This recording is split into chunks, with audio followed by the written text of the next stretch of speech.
Decimal, decimal, एक decimal बराबर होता है 435.6 स्क्वायर फीट। 435.6 स्क्वायर फीट को हम लोग बोलते हैं एक डिसमिल।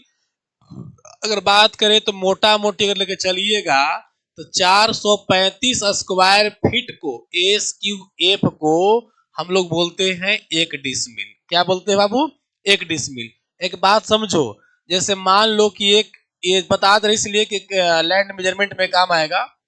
मान लो कि एक प्लॉट है, ठीक है, और इस प्लॉट की लंबाई जो है से 50 फीट है, और अगर इसकी चौड़ाई की बात करें तो चौड़ाई मान लो कि 20 फीट है, ठीक है। तो कोई पूछा कि इसका एरिया क्या होगा, तो एरिया तो आप जिस हिसाब से नापते हो फीट में वो तो अलग ही होगा, लेकिन हम लोग डिसमिल में निकाल रहे हैं। तो 50 गुने कितना हो गया? 20, 1000 स्क्वायर फीट जमीन हो गया। समझ गया? तब अगर डिसमिल में पूछे कि भाई डिसमिल में कितना होगा,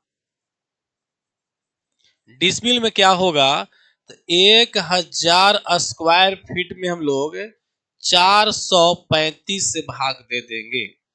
तो 400 किसी भी स्क्वायर फीट निकाल कर करके और 435 से भाग दे दीजिएगा तो आपको डिसमिल में निकल गया। बात समझ रहे हो?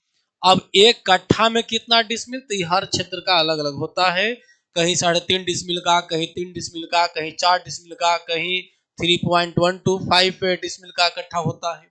कट्ठा कोई मेजरमेंट का स्केल नहीं है, वो हम लोग बस खाली यूज करते हैं। लेकिन डिसमिल ही जो है आपका परफेक्ट मेजरमेंट का है लैंड के लिए, जमीन के लिए। चलो नोट कर लो, डिसमिल में किसी भी खेत का एरिया डिसमिल में निकालना हुआ, कितना डिसमिल जमीन हुआ, तो आप एरिया निकाल लो फीट में, मतलब फीट स्क्वायर हो जाएगा, और उसमें 435 से आप लगभग भाग दीजिएगा, तो यह डिसमिल में अप्रोक्सीमेटली लगभग आ जाएगी। चलिए